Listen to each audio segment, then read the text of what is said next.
Mais ça n'a pas de sens, mon père. La mort de ce prêtre, si bon, si aimé, si jeune. C'est comme cela que m'interpellait hier encore un paroissien de l'Assomption. À vue humaine, assurément c'est absurde et choquant. Depuis près d'une semaine, les seuls mots de notre prière, avouons-le, sont ceux que l'Immaculée adressa à son divin Fils. « Pourquoi nous as-tu fait cela ?» Ô mon Dieu, pourquoi faut-il que vous nous ayez fait cela? Comme elle nous est proche, notre bonne Mère du ciel, comme elle comprend notre sidération, nos déceptions, voire nos révoltes. Bénie soit la Sainte Vierge, qui canonise pour nous les mots de l'incompréhension. Pourquoi nous as-tu fait cela? Bénie soit la Vierge et Saint Joseph, qui sanctifient nos hébétudes. Ils ne comprirent pas ce qu'il leur disait. Mais si nous nous rangeons du côté de Marie quand elle questionne, imitons-la aussi quand elle garde fidèlement toutes ces choses dans son cœur pour les méditer.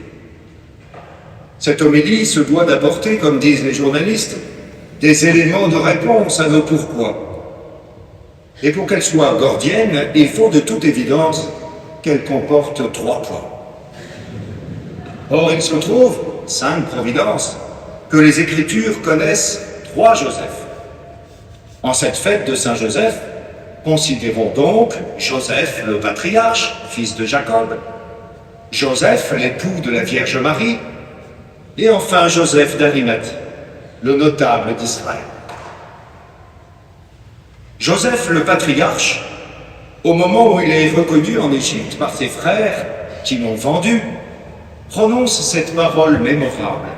« Le mal que vous aviez dessein de me faire, Dieu l'a changé en bien. » Oh, que voilà une certitude qui doit nous habiter. Oui, assurément, de tout mal, Dieu peut faire un bien. Les prêtres sont bien placés pour le savoir. Au confessionnal, ils sont témoins d'une alchimie prodigieuse. Par la puissance de la miséricorde de Dieu, toute la fange du péché devient source limpide de grâce. Lorsque le pécheur confesse avec humilité sa faute, alors même le mal le plus grand, le péché, devient bénédiction. Oui, tout concourt au bien de ceux qui aiment Dieu, etiam peccata, même les péchés. L'abbé Cyril Gordien a voulu paraître au ciel en habit de confesseur. C'est ainsi que dans son cercueil, on a revêtu son corps d'une soutane, d'un surplis et d'une étole violette. Nous le connaissons assez pour sourire un peu de cette mystique du curé d'Ars qui le définit si bien. Car ce n'est pas par les habits seulement que Cyril ressemblait à Jean-Marie Vianney, ni même principalement par une certaine assimilation physique, chevelure en moins, mais d'abord et avant tout par cette volonté d'être prêtre intégralement. Pas prêtre pour de faux, pas un fonctionnaire ecclésiastique, mais viscéralement prêtre, c'est-à-dire avide de Dieu et des âmes. Tenez, vous qui êtes là si nombreux ce matin, c'est sans doute que vous avez bénéficié d'une façon ou d'une autre de son ministère sacerdotal, de sa charité pastorale. Vous voulez l'honorer, vous souhaitez lui rendre témoignage, vous désirez lui dire merci. Je ne vois qu'une manière pleinement satisfaisante de le faire. Allez vous confesser. Durant ce temps de carême, allez vous agenouiller au confessionnal, renouer avec cette miséricorde divine dont l'abbé Gordien a voulu être le ministre auprès de vous. Le Joseph de l'Évangile, lui, patriarche du silence, ne prononce pas un seul mot. Mais il y a un mot que les Écritures disent de lui et qui suffit pleinement à le définir. Joseph était un homme juste. Il y a là certainement la réponse la plus biblique à tous nos pourquoi. Le Seigneur ne nous donne pas de tout comprendre. Il ne nous révèle pas d'emblée ses desseins éternels, mais il nous donne cette assurance: le juste vit par la foi. S'établir dans la confiance inébranlable à Dieu, voilà qui est clair. Être juste, c'est être en tout temps ajusté, accordé à la volonté de Dieu, parce que nous savons qu'elle est meilleure que toutes nos lubies, nos fantasmes ou nos conceptions personnelles.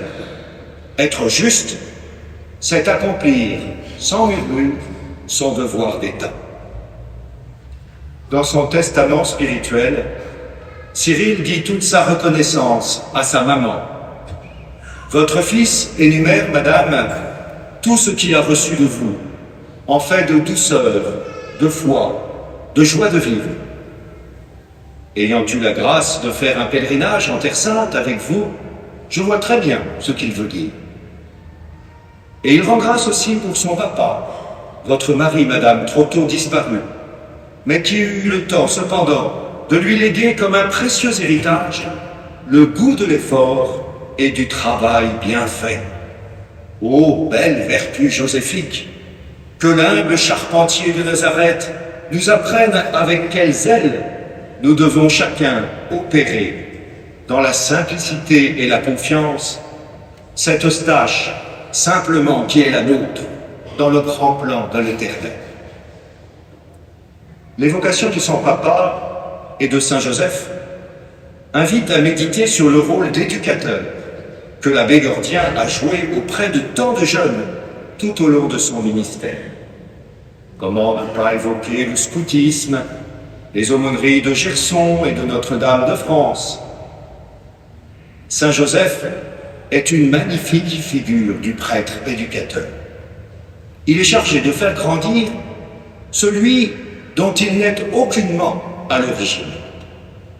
Cette grâce dont, comme prêtre, j'accompagne la croissance d'un tel jeune qui m'est confié, je sais bien qu'elle ne vient pas de moi. Je sais bien que c'est le Seigneur qui l'a planté en ce cœur qu'il aime.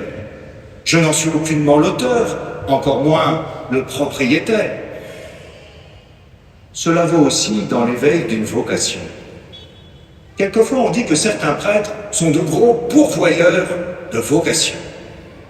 Car beaucoup de jeunes qu'ils ont côtoyés et suivis entrent au séminaire ou dans des maisons religieuses.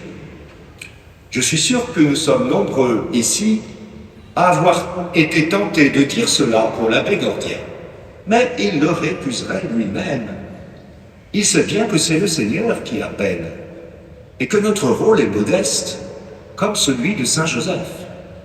Il faut simplement être attentif, veiller sûr, être des épiscopes vocationnels, des périscopes vocationnels, voir un peu plus haut, un peu plus loin. Considérer non pas ce bravado mal dégrossi, mais plutôt ce qu'il peut devenir avec la grâce de Dieu. Cela dit, lorsque je l'ai quitté la dernière fois dans sa chambre d'hôpital, après avoir célébré la messe, et alors que, geste tellement inattendu de sa part, il me serrait dans ses bras, je lui ai dit: Cyril, je veux bien que tu t'en ailles rejoindre le Seigneur, mais en échange, je veux que du haut du ciel, tu nous obtiennes au moins 10 vocations sacerdotales ou religieuses. Sur son visage décharné, un tendre sourire a resplendi. Le pire, si j'ose dire, c'est qu'il les aura, ces vocations.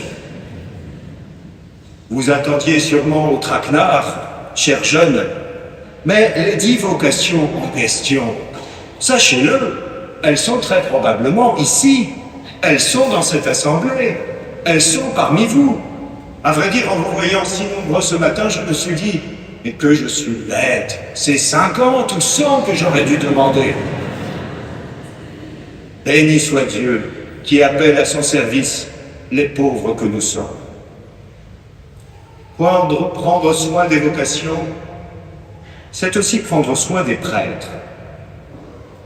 Nous vous remercions, Monseigneur, de porter ce souci de l'attention aux prêtres, Depuis votre récente arrivée sur le siège de Paris, vous avez manifesté que c'était là une de vos priorités. Mardi dernier encore, vous réunissiez tous les curés de Paris et posiez cette question du suivi et de l'accompagnement des plus éprouvés d'entre eux.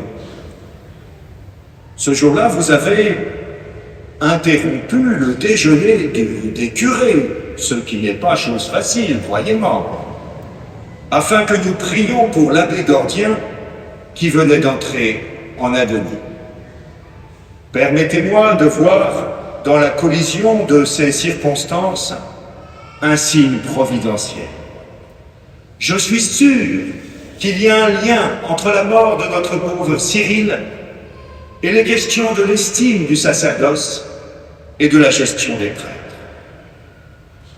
Dans son testament spirituel, il ne cache pas ce qu'il a eu à endurer de la part de certains paroissiens, de certains clercs, de certaines autorités ecclésiastiques aussi. Il n'en faisait pas matière à polémique. Il connaissait cette grande maxime du père Clérissac: il faut savoir souffrir non seulement pour l'Église, mais par l'Église. On ne choisit pas ses croix. Toutes les humiliations sont fécondes et mystérieusement rédemptrices quand elles sont unies à celle du Christ, qui a pris de ce qu'il souffrit l'obéissance. C'est à Nevers, en pèlerinage avec ma paroisse, que j'ai préparé cette homélie.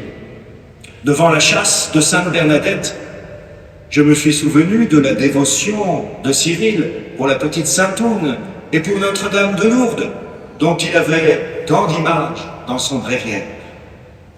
M'est revenue en mémoire cette sentence qu'on attribue à la jeune Soubirous: il faut beaucoup d'humiliation pour faire un peu d'humilité. Accueille donc, Seigneur, dans la gloire, ton humble serviteur Cyril, comme il a durant sa vie accueilli dans la foi les humiliations qu'il eut à subir. Mais c'est dans la lumière de Pâques, avec le troisième Joseph d'Arimathie, que je veux terminer cette homélie. Comme Joseph, l'époux de Marie avait veillé sur le berceau de l'enfant Jésus, Joseph d'Arimathie a veillé sur le tombeau du Seigneur. Il a su offrir au Seigneur ce sépulcre neuf, creusé dans la roche, pour que s'accomplisse l'oracle d'Isaïe. Il a été compté parmi les malfaiteurs, mais sa tombe est avec le riche. Cet acte de générosité et de dévotion, le notable d'Israël en fut bien récompensé. Pensez donc, la résurrection du Seigneur a eu lieu dans son jardin. Quelle bénédiction pour Joseph, le saint de Pâques, la résurrection à domicile. C'est un rayon de cette lumière que nous devrons emporter chacun en sortant tout à l'heure de cette église. Le beau sourire de notre ami défunt participait de cet éclat pascal. Joie de croire, joie d'être prêtre, c'était Cyril en peu de mots. Il était de ceux qui, par la foi, entrevoient par-delà les ténèbres de cette vallée de larmes ce Père des Lumières, de qui vient tout don parfait. Cette patrie lumineuse qu'il s'agit de rejoindre et où se dissiperont toutes les obscurités de nos incompréhensions. C'est bien le sens de la réponse de Jésus à ses parents éplorés. Ne saviez-vous pas que je dois être aux affaires de mon Père? Voilà la raison de tout. Jésus est le zélote du Père, le vrai adorateur que le Père recherche. Le prêtre, imitateur de Jésus-Christ, est d'abord aux affaires du Père. Le centre de gravité de son existence est au ciel, définitivement. Ai-je besoin de souligner combien Cyril fut un homme d'adoration et de prière? Les paroissiens de Saint-Dominique pourraient témoigner des efforts qu'il déploya pour mettre l'adoration eucharistique au cœur de sa paroisse. Je ne suis pas très matinal, je le confesse, Mais je puis attester que durant les années où nous fûmes ensemble, quelque effort que je fisse pour avancer mon lever, il était là avant moi, dans la chapelle, en oraison. Ne savez-vous pas que je dois être aux affaires de mon Père? C'est la réponse que l'abbé Gordien nous livre, à nous qui sommes tristes, peinés, révoltés peut-être par sa mort. Mais enfin, dit Cyril, ne savez-vous pas que je dois être chez mon Père? Qu'y a-t-il là d'extraordinaire? Pouvez-vous ignorer que nous sommes en pèlerinage sur la terre? Que notre patrie est dans le ciel? Si vous craignez le passage, considérez son issue bienheureuse. Si vous craignez les affres de la mort, confiez-vous à Saint Joseph, patron de la bonne mort. Quelle grâce pour l'époux de Marie, trépassé entre les bras de la Vierge Immaculée et de Jésus, le Sauveur du monde. Joseph, patron de la bonne mort, priez pour nous. Frères et sœurs, en ce jour de sa fête, saluons ce grand saint protecteur en disant ensemble le « Je vous salue Joseph » que vous avez sur vos livrets. Je vous salue Joseph, vous que la grâce divine a comblé, le Sauveur a reposé entre vos bras et grandi sous vos yeux. Vous êtes béni entre tous les hommes, et Jésus, l'enfant divin, votre virginale épouse, est béni. Saint Joseph, venez au Père, Fils de Dieu, priez pour nous dans vos soucis de santé et de travail, jusqu'à la fin de jour, et que nous